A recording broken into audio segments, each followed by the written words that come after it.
Hari Om. In chapter 11,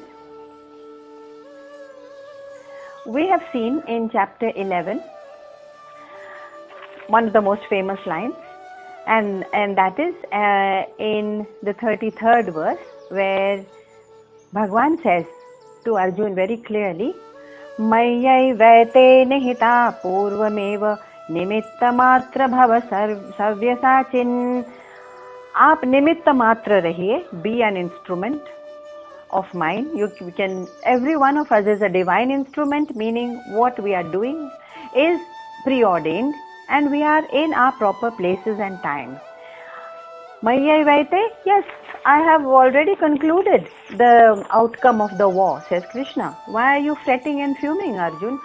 The way we fret and fume about the outcome, just as we fret and fume about the outcome of what will happen in certain parts of our lives, in our relationships or projects or business or job or professions, we fret and fume. In the same way, Arjun was fretting and fuming about the outcome of the war. That is in the beginning of the Bhagavad Gita. And as to whether he should conquer or be conquered, he said, I am totally bewildered. This is the kind of bewilderment that Krishna says you need not have. Arjun, you are basically, the outcome of the war is already decided by me. What have you to do? Barely just be nimitta matra bhava. Savyasachin, the ambidextrous, the great, you can call him multitasking because he's ambidextrous. The warrior who can shoot equally skillfully with both his hands is a Savyasachin. Oh Savyasachin, just be a nimitta matra bhava. When Arjun hears these words, these very famous words, he knows that what will be, and he need not fret and fume and waste his life the way we are prone to do most of the time. Because he suddenly, when he saw the Vishwaroop, and 11th chapter is all about Vishwaroop. When he suddenly saw the Vishwaroop and understood the grandeur, the splendor, the immensity of it, when Arjun understood, he suddenly understood that everything that is happening around and everything is in its proper place, in its proper time. And there's no need to react or to fight against any of these or to resist anything that's happening to us. That's a big lesson for us. We are resisting things that we find even temporarily unpleasant. Or what is unpleasant actually? We describe unpleasant as something which is not to our liking or which doesn't fit into the framework of what we have decided as the image of the right thing that should be happening. The right thing should be happening. This is the right way. Things should proceed. It's an image in our own minds, which we have created because of our conditioning and our desires, mostly because of desires. I want things in a certain way. And many times, things in the world, the relationships, the situations and incidents will not shape up exactly the way we imagined it. And so we give it the label of unpleasant. Unpleasant to whom? To us, to me. And then what is the next step? The next step is to resist it, to give way to anger or irritation. But all that is irrelevant to Bhagwan in his Vishwaroop, in that huge cosmic figure that we saw in chapter 11. The grandeur of it makes no difference. What we are cooking up in our small little minds about what is right, what is pleasant, what is pleasurable, and I should have that. It is all cooked up by our small little minds in our small little sansar. It makes no difference. And what about the whole sansar? Yes, that in Vishwaroop, it has already been stated, amply stated, that Mayyaivaite nihita purvameva. I have already designed what is going to happen and it will happen the way it is. This is also an indication to Arjun when he is called as Kiritan. A little later in chapter 11, Kiritan means the crowned one. Okay, so it is an indication. Arjuna is giving him a hint, Krishna is giving him a hint saying, oh, So you are going to be victorious. You are the crowned one. So what is coming up ahead at the end of the war is already evident to Krishna, of course, because he's beyond time, beyond space, and he can see things in cosmic time, not in small measures of time the way we experience it. We experience it as, okay, this is a specific date of my birth, but that date of birth is actually only of this particular form and body that we have in this life. So it's very limited. But Bhagwan can see the entirety of things, and in cosmic time, when he exposes this great knowledge. When we say Vishwaroop was exposed, Krishna exposed himself or exhibited himself as that divine Vishwaroop. It simply means that Arjun was given that divine knowledge. It's not a roop. Of course, then we have to give a name to it, so we say Vishwaroop. But there is no roop to it, no form to it. It is basically the knowledge that everything is ordained and is functioning on the substratum of consciousness in cosmos and in on this earth and in every atom of our bodies.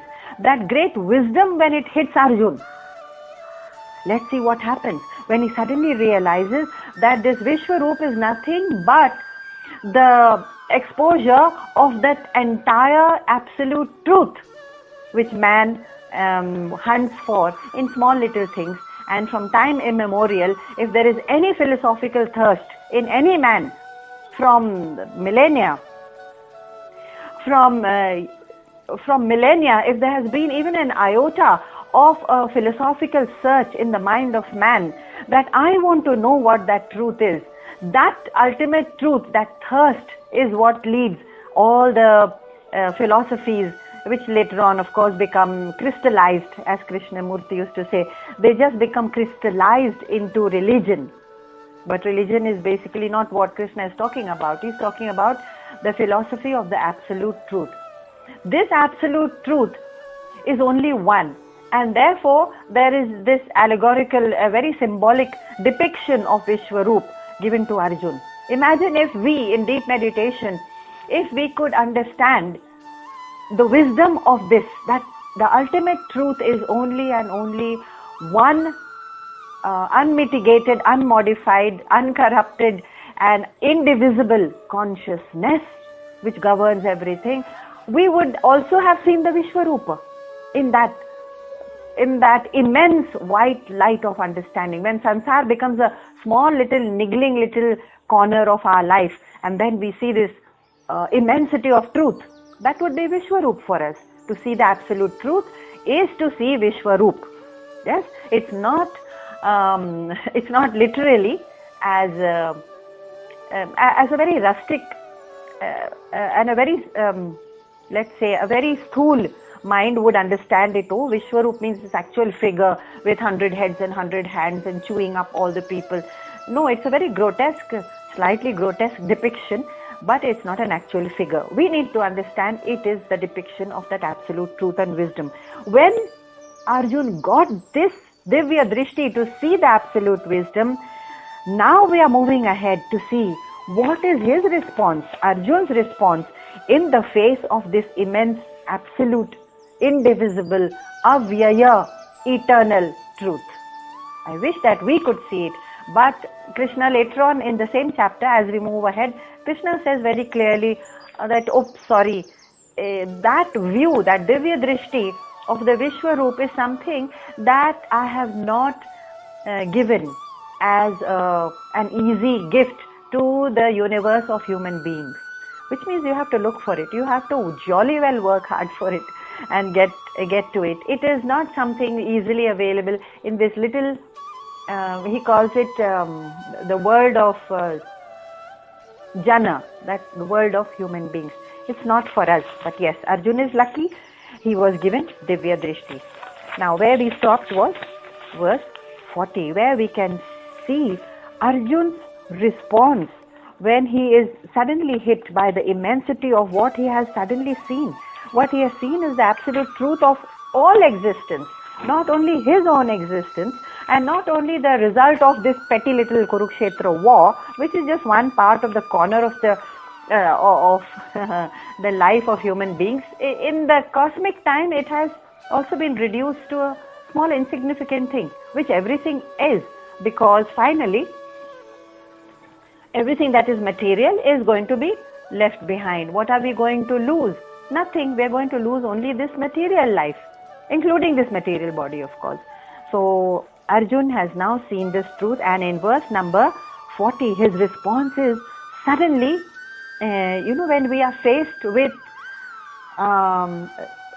nobility, with greatness, something that is beyond our imagination and which is so lofty and noble, we ourselves become humble, and we realize our own not only mortality of the body, of course, but we also realize how our ego has pumped us up to understand that something very significant about this achievement and this body and this wealth and this mind of ours. We become suddenly chastened and humbled. I think that's what is happening to Arjun, because this is what he sounds like in verse number 40, chapter 11. Nama purastad datha prishthaste, Nama purastad datha prishthaste. Salutations to you. Oh, my namaskars and salutations to you. He's literally falling at the feet of Krishna.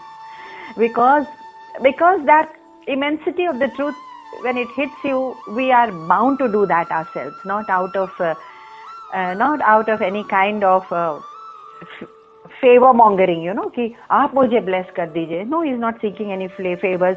Suddenly he is humbled. Nama purastadata prishtataste. Salutations from all sides to you.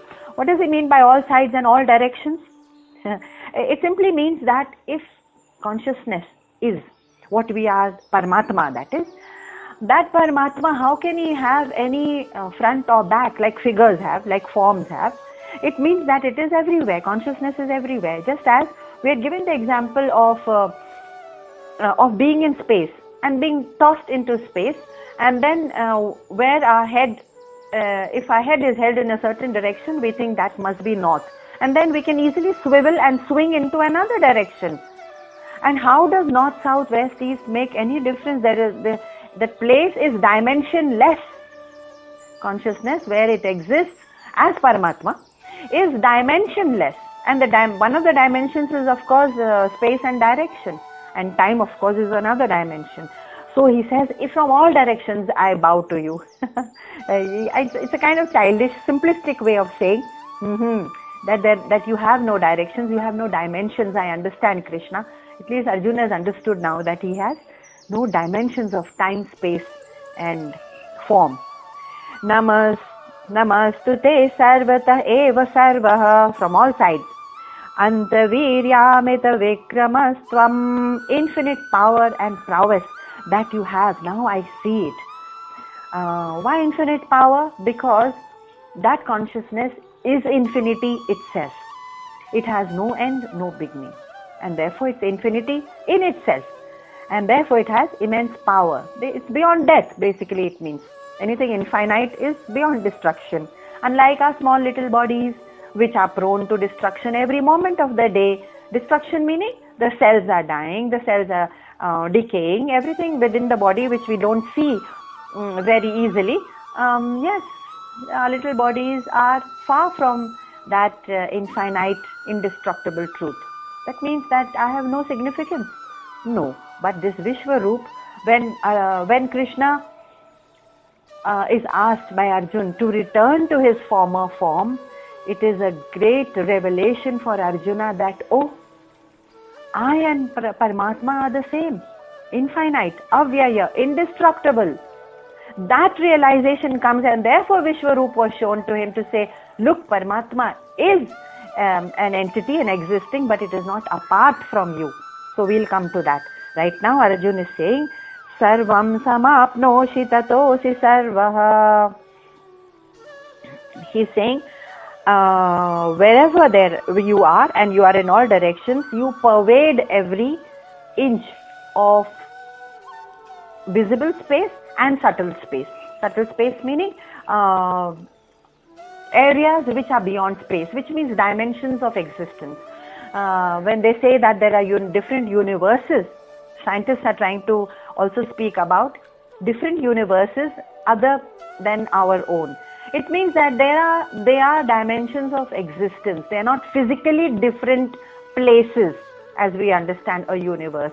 Dimensions of existence. That's a very subtle thing, and scientists are trying to figure that out. Anyway, he says that you pervade all the universes. Now, Anta Viryaha. Of course, this idea Arjun has not taken, is not his original idea, that Brahma is the subtlest of all subtle things in the world. You know that Arjun studied in the ashram where he had some of the most prominent gurus.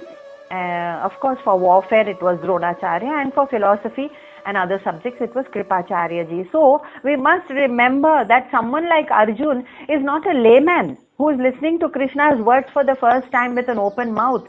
He has actually studied the Vedas because he spent 25 years in the ashram, 24 years in Brahmacharya ashram, where the Vedas were taught in those days.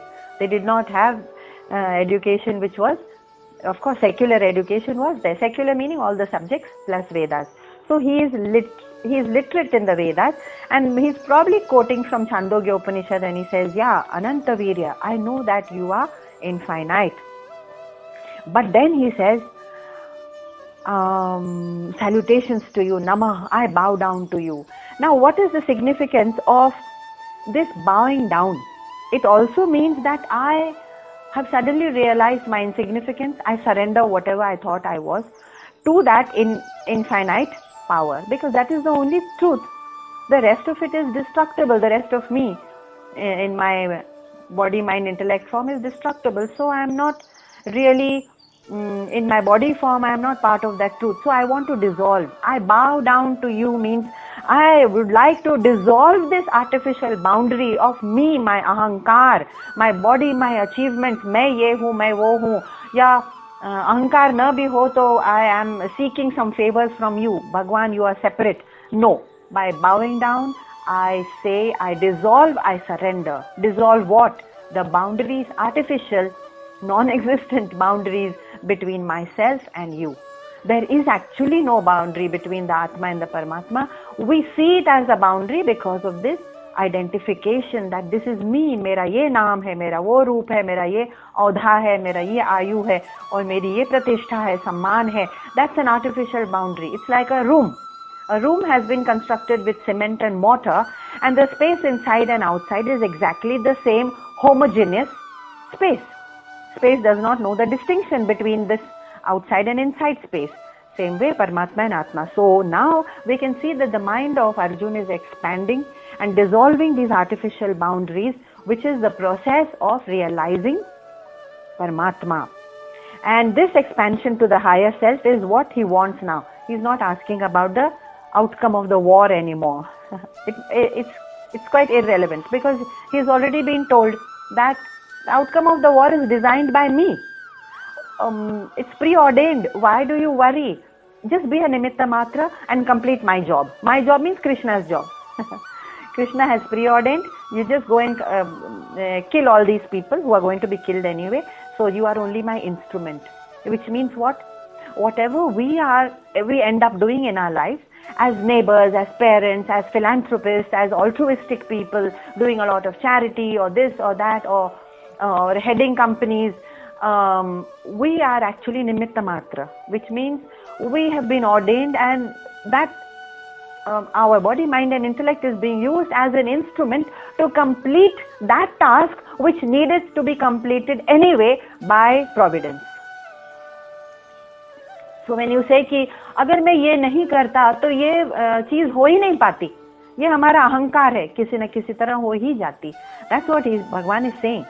We are instruments, and therefore why don't we work as if we are just doing Bhagwan's work? Bhagwan has already told Arjun, just do my task for me, na, be my little instrument. अगर हम अपने आप को भगवान का छोटा instrument, निमित्त मात्र समझें, we will actually be completing our tasks more efficiently, with more calmness, with more serenity, with less reaction. We say, okay, I'm an instrument. It's like working for a master whom you love. So, you've seen some people who have this complete devotion and faithfulness towards, because they love their masters. Maybe their master is very kind to them, or that loyalty of the person who is working, that loyalty actually shows in the perfection of the work that the person does.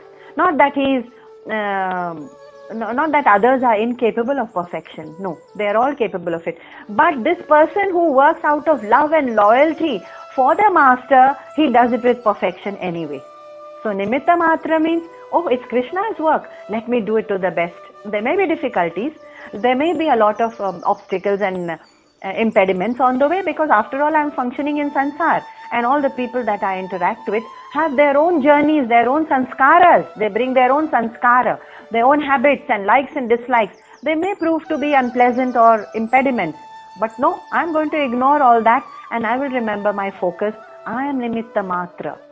That dissolving of the self, that surrender of the self, that we have seen actually in people who work with love for their masters. We've seen it in their faces.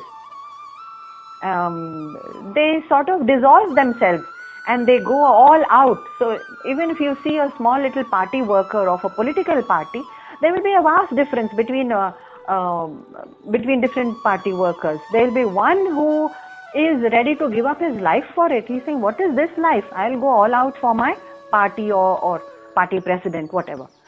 That's just an example. So that difference is seen in the quality, perfection and surrender and complete self-dissolution.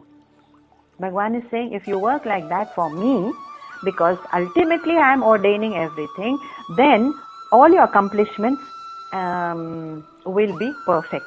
This Arjuna has now begun to understand. And in any case, whatever accomplishments we are capable of right now, whatever skills we have, whatever talents we use to conduct ourselves in this world, they have been granted to us by the grace of God. Now, they have been granted to us because we have seen this many times, and I never tire of repeating it at the risk of making the listeners quite tedious about it.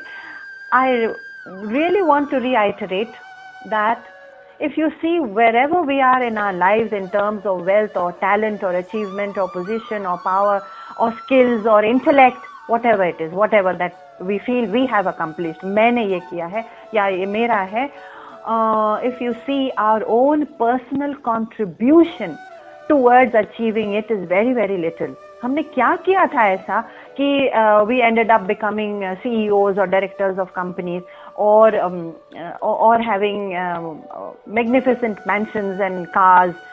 I mean, इतना काम तो हमने नहीं किया है कि we deserve to have, homes and cars and property and comfort and safety in a world which is fraught with dangers. And we see it in places where there is brinkmanship.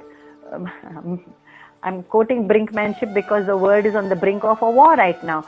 What is it that we have contributed that we are safe from the brinkmanship or from the brink of warfare, which many people are facing right now? No, I have not contributed anything, but yet I'm safe and strong and I feel I'm talented or ye maine kiya hai. No, we are just instruments. We have, by the grace of God, been granted everything, including our security and whatever.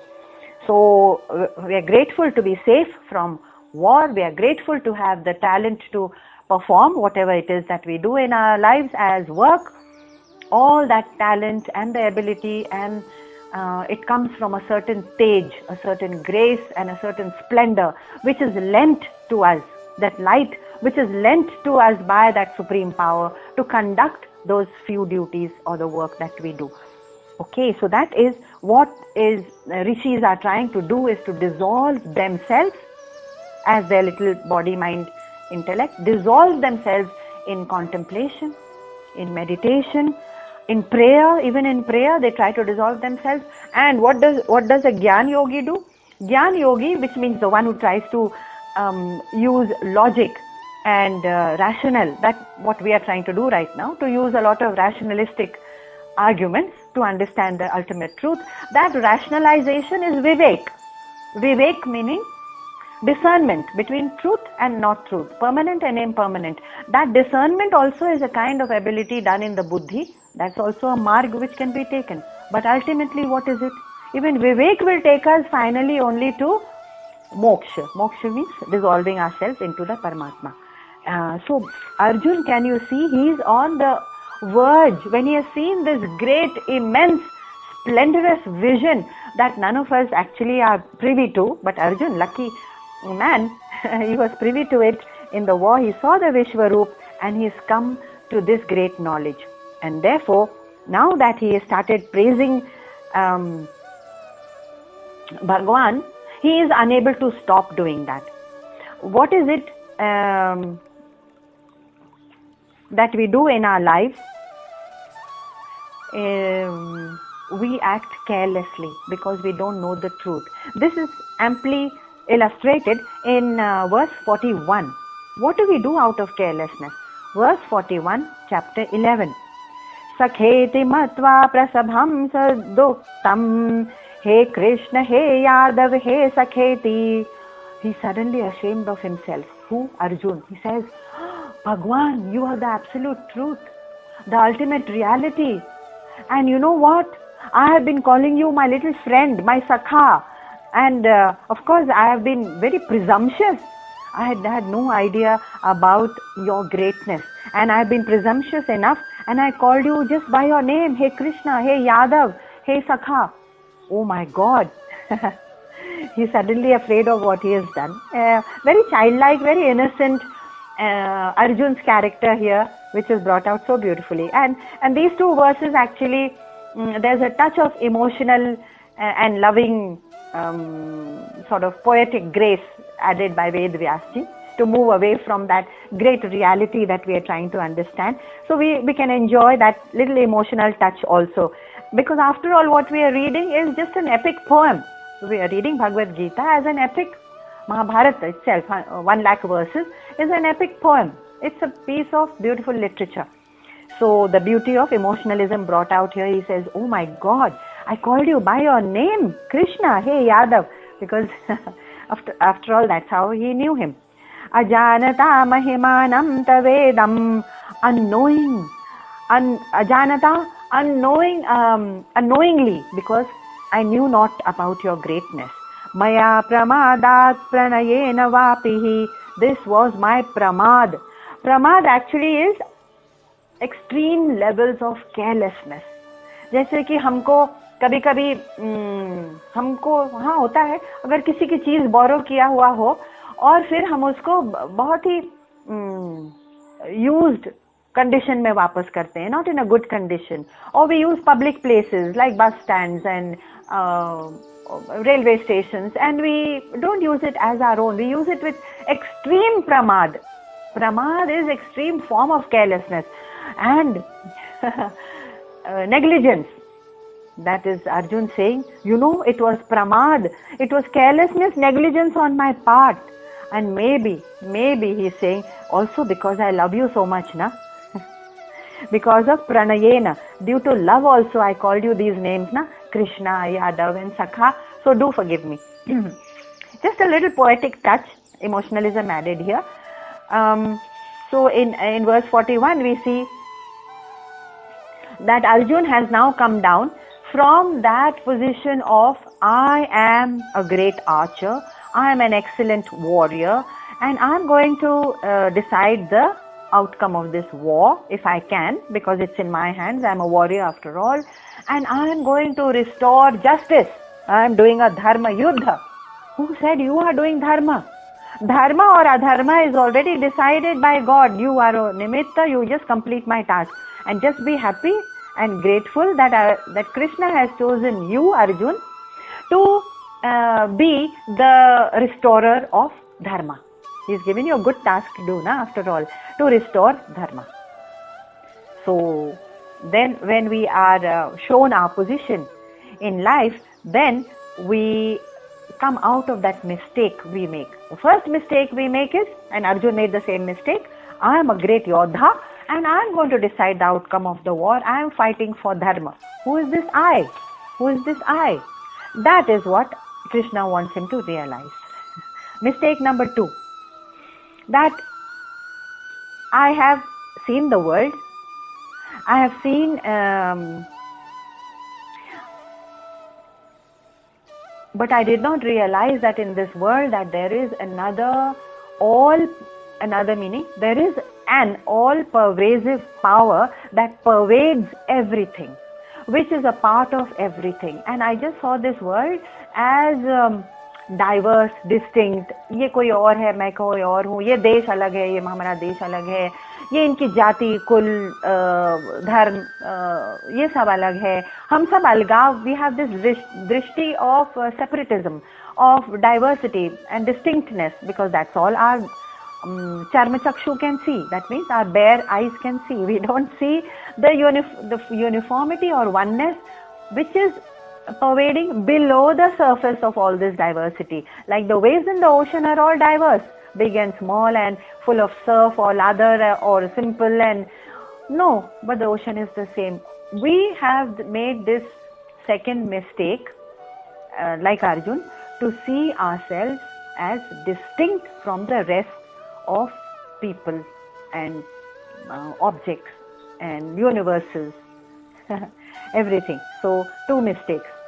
I am great, I am talented, I decide the outcome of whatever work I am doing, and I am distinct.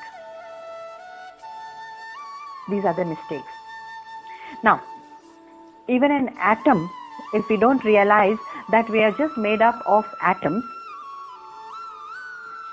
and we disregard the very power of a simple atom, what greatness are you talking about? In fact, Arjun is being told his place, because even a small atom has great power, you know that? Leave alone your great warriorship. What is the power an atom has? Oh, okay. So you're asking about the power of an atom. Then why don't you go and have a look at a nuclear power plant, where the atoms are actually, they are being pressed into friction or fusion. In one of the ways, they are creating atomic power. So great, the power is so great that in fact the very vision of Krishna has been described by those who Oppenheimer, I think I have quoted Oppenheimer, who had described the very vision of Krishna like 1,000 rising suns, and he had described the atomic bomb also in the same way. Divi Surya Sahasrasya, 1,000 suns being having risen together. Is that kind of blinding power? From where did it come? Divi Surya Sahasrasya. Even the sun, of course, is using this power of atoms in fusion and friction. It comes from an atom. Every atom is suffused with the same power and consciousness. Arjun, please know your place in the world, first of all. And now, of course, Arjun has understood this, and now he had treated him as a friend or a charioteer. But now Krishna, of course, was very considerate. He actually showed him Vishwaroop to show him the relationship between Paramatma and Atma. Okay? Paramatma being that all-pervasive, infinite, which Arjun cannot see. Arjun had only seen this powerful charioteer who could somehow help him win the war. And he had seen him as an avatar. Let's say an avatar at the most, as a divine avatar. So, even as an avatar, Bhagwan takes avatar sometimes just to communicate to human beings that you are just playing a role and I am the power behind all this. Ocean remains the same. So, Ishvara or Parameshwara, in both forms, human beings are shown their little place in life. Jiva can actually know the tattva only if he goes beyond this body, mind, intellect. And he can only do that if we have Divya Drishti to see the vast power of Paramatma, the Vishwarup, which is beyond us, and we don't have that great kind of dedication and tapasya which rishis have millions of years, so we cannot see the Paramatma, you mean?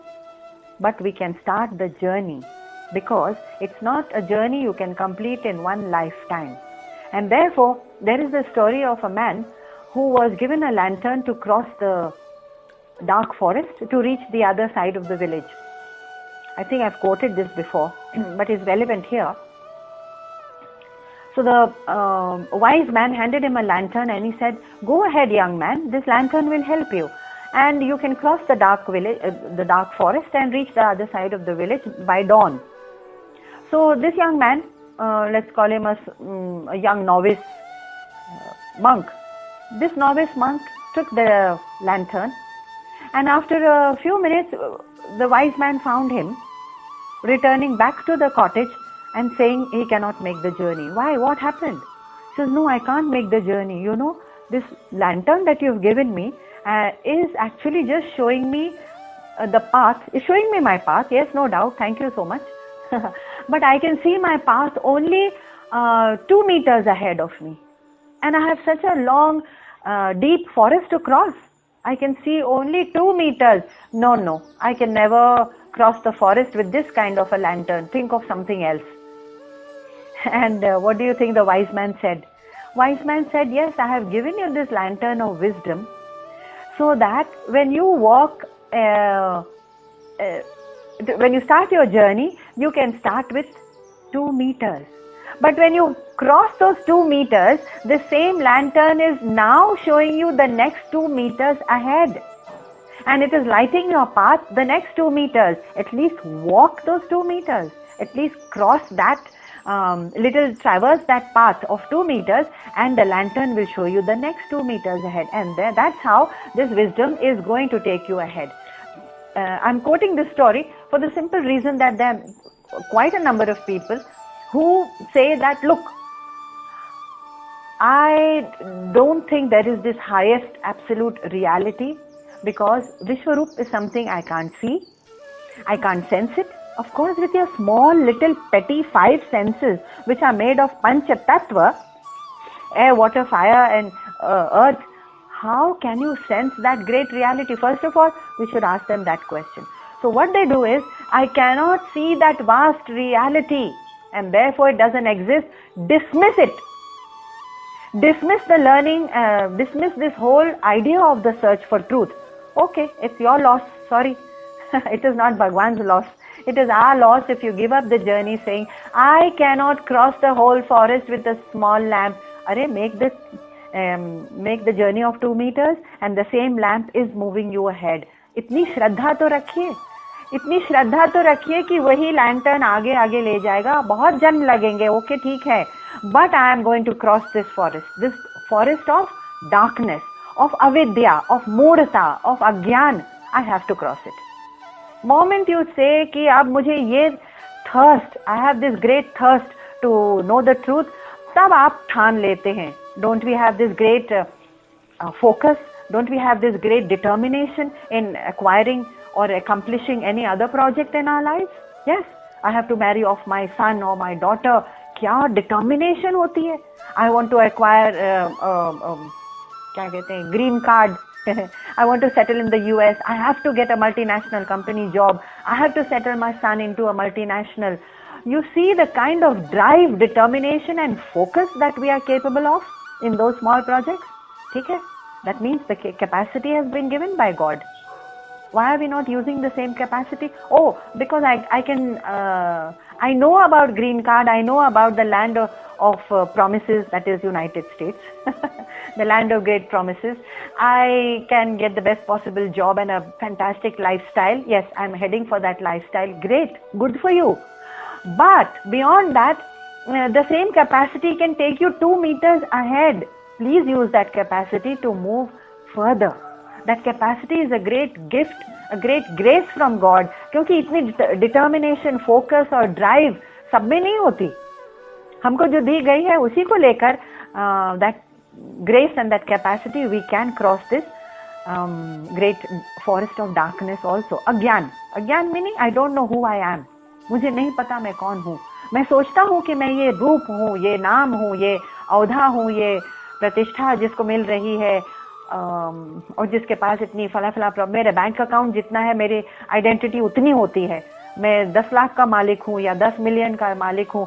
हम जब अपने बारे में सोचते हैं तब we think in terms of these things and in terms of relationships. मैं फला का ये हूँ वो हूँ. But these relationships and vyakti, vastu, paristhiti and ghatna and audha and sampatti do not define the real me. They cannot. Actually, they cannot. Because these things are so nashwar, so they have such finitude. Means they are finite. They are nashwar. They are destructible. They are, first of all, most importantly, they are actually achetan. They don't have consciousness. So why are we interacting and taking our identity from that which is not even conscious, which is inert? जड़ वस्तु. इन जड़ वस्तु से हम अपनी identity बना रहे हैं तो ये मूर्छा का कारण होगा. इसी को अज्ञान कहते हैं, इसी को तिमिर कहते हैं, यानी कि अंधकार. तो यही अंधकार, फॉरेस्ट ऑफ अंधकार, इसी को तो क्रॉस करना है ना. तो take that lantern, whatever lantern, एक चाहे हमको एक सूत्र मिल जाए, एक श्लोक मिल जाए, hang on to it for dear life till we can move ahead. कि मुझे तो कई लोग गीता पूरी नहीं सुनते कि बीच बीच में कोई डिस्ट्रैक्शन हो गया, अरे बहुत लंबा चल रहा है, अरे ये बहुत, because the forest seems long and I want quick fix answers. तो ये मुझे लैंटर्न काम नहीं कर रही है जो 2-2 मीटर आगे दिखा रही है. So yes, there are people who drop out of Gita Gyan. They drop out very quickly, some drop out later on, some carry on and complete the course, and some carry on and start learning even the other scriptures, and some carry on and become great meditators, contemplators. उनका तप और यज्ञ और गहरा होता जाता है. उनकी जर्नी ऐसी होती है. ये अलग अलग जर्नी, हाँ ठीक है, सबके संस्कार अलग हैं, इसलिए सब लोग अलग अलग इंस्पिरेशन लेते हैं. और लैंटर्न तो वही है, ज्ञान की वस्तु तो वही है, सूत्र वही है, श्लोक वही है. Lantern is one. तो वो जो वाइज मैन है, जो ऋषि हैं, वो अपने नॉविस मंक से कहते हैं, this is the lantern of wisdom I have, take it forward, I promise you it will take you ahead. If we drop out, no problem. If we drop out of courses and we do them halfway, थोड़ा किया थोड़ा नहीं किया, it's okay. Bhagavan says even then it's no problem.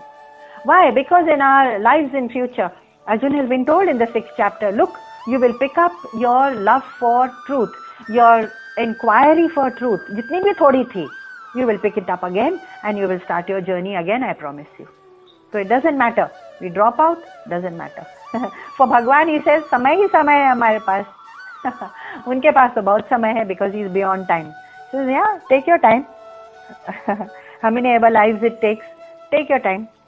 So जीव को अपना तत्व जानना है. Basically, that is the whole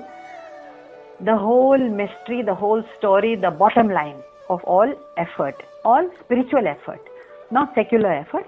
Secular effort तो हम दुनिया में करते ही हैं और करना भी है, because that is called our व्यवहारिक सत्ता. हमारी 2 सत्ताएं हैं, 3 है एक्चुअली, बट एक दूसरी सत्ता है हमारा आध्यात्मिक जीवन. एंड दैट आध्यात्मिक सत्ता को हम इग्नोर करके केवल और केवल दुनिया की व्यवहारिक सत्ता को अपना लेते हैं कि that is my transactional reality. मैं दुनिया से ट्रांजैक्ट करता हूँ. Naturally we have been given a body and mind and position and certain duties to do, so we have to transact with people and situations in the world. That is a part of the vyavaharik satta, your transactional reality, but that is not your complete reality and it doesn't define you completely. सिर्फ ये कहा जा रहा है, not to negate your vyavaharik satta and say, अरे आप तो कह रहे हैं संन्यास ले लो भगवान की ओर. कुछ लोग ऐसा भी कहते हैं, because they want to avoid the tapa, the rigor, the strain of spiritual laziness, to understand, to study, to keep contemplating, चिंतन मनन श्रवणम, वो कम करना चाहते हैं शायद. इसलिए वो कहते हैं डिसमिस करो भाई, यू आर आस्किंग फॉर संन्यास, नहीं हमसे नहीं होगा, ये तो हमसे नहीं हो पाएगा. Okay, that is their excuse for dropping out. but that again is only made amply clear कि आप अपनी व्यवहारिक सत्ता रखे रहिए, that is part of you. आध्यात्मिक सत्ता को आपने dwarf किया हुआ है. Dwarf यानी उसको एकदम बौना बना के रखा हुआ है. It's like developing how would a person look if they developed disproportionately, कि head एकदम छोटा रह गया और body एकदम बड़ी हो गई, और thumbs जो हम thumbs I'm mentioning because evolutionary theory कहती है कि हम thumbs इतना यूज कर रहे हैं अपने devices में, mobiles में, fingers and thumbs mostly, कि वो evolution, Darwinic revolution I'm talking about, Darwinism, वो later on the bodies will evolve to have very big thumbs. Just as Darwinism dictated that we started thinking, and therefore our brain started developing into larger, not heads, not the skull, the cranium is still the same, the brain inside it, the brain organ has developed as a larger organ than other organisms. एक बहुत बड़ा organ होता गया क्योंकि we were using it. So Darwinism will say that okay, so disproportionately develop हो सकते हैं, our thumbs will grow larger, and everything else we will outsource to robots or artificial intelligence. AI or artificial intelligence is now taking over to do all our functions. तो अब हमको driverless गाड़ी भी आ जाएगी, drone आ जा रहा है, everything will be supplied to us. What is going to happen? Disproportionate development. And I don't know how the bodies will look, but definitely maybe the mind will not be used so much. I'm not even talking of the mind. When I say disproportionate development, जो हमारा अभी हुआ है, it's quite, if I may use a strong word, grotesquely disproportionate, because the spiritual part of us is dwarfed, underdeveloped and shrunken, while the material part of us, that is our Tikshna Buddhi, how to transact in the world, how to make more money, how to outsmart other people, how to be street smart, how to project myself as better than others on social media, ये सब हमारी out of proportion ज़्यादा develop हो गई है. So materially, okay, transactional, व्यवहारिक सत्ता अधिक, आध्यात्मिक spiritual development shrunken. Shrunken meaning कि एक सूत्र पढ़ने में फिर हमको तकलीफ होती है. To sustain the very rigor of studying takes us longer. Adhyatmic is become disproportionate. Bhagavan is saying this disproportionate development is not what you are required to do, Arjun, because I have chosen you. I have chosen you out of love and out of grace to see the Vishwaroop. Now Vishwaroop here stands for, as we said, that ultimate reality, the absolute truth, which pervades everything, which pervades every breath that we use right now, every atom of our bodies, and every inch of space in cosmos and in other dimensions of multi-universes, if there is such a thing. Right. So now Arjun, of course, has become extremely emotional and almost maudlin and almost tearful when he realizes how he had considered himself in the face of such reality. And therefore, in verse 42, he goes on to say, Yachavaha sarthamasakta kritosi vihara shayyasana bhojaneshu. See, Krishna, I'm so sorry. This emotionalism continues for some time. He says, in fun. And I may have been very disrespectful of you and totally irreverent. I didn't show you enough reverence. I'm so sorry about that. And vihara, while at play, and shayya during sleep and leisure, and at meal times, bhojaneshu. You know, at all these times now I can recall how I treated you disrespectfully. There is an implied meaning here for us. What is the message here for us? What we are reading is Arjun's and Krishna's relationship, that apart. What we can understand from this is, in relation to the absolute reality, our own way of conducting ourselves in our lives, chasing only putreshna, vitteshna, that is seeking kamini, kirti, kanchan, pleasure and power and pleasure and wealth. That seeking of ours has been totally disrespectful, wasteful, careless, negligent of that reality, which is Bhagwan, which is Krishna anyway. So we may look at ourselves as what we have done is equally worthy of a great apology. Arjun, please apologize. Arjun is apologizing, by the way. We are not.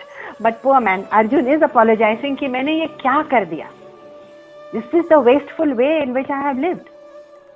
And that realization, when it hits us, that is the true sign of reverence and recognition of that ultimate reality. When we alter our lives to give not a disproportionate importance to pleasure and power and seeking and all the material things, blah, blah, that's when we turn towards a real reverence and recognition of the highest truth. Until then, we have not turned towards the highest truth. We have shown our back to it. Like मंदिर में कहते हैं ना, अपना पीठ मत दिखाओ देवती को. That is the symbol of it. So अपना पीठ दिखा के हम बैठे हुए हैं. That means we are equally guilty of gross negligence and irreverence and wasteful bad behavior towards that ultimate reality. And Arjuna has expressed it very sweetly.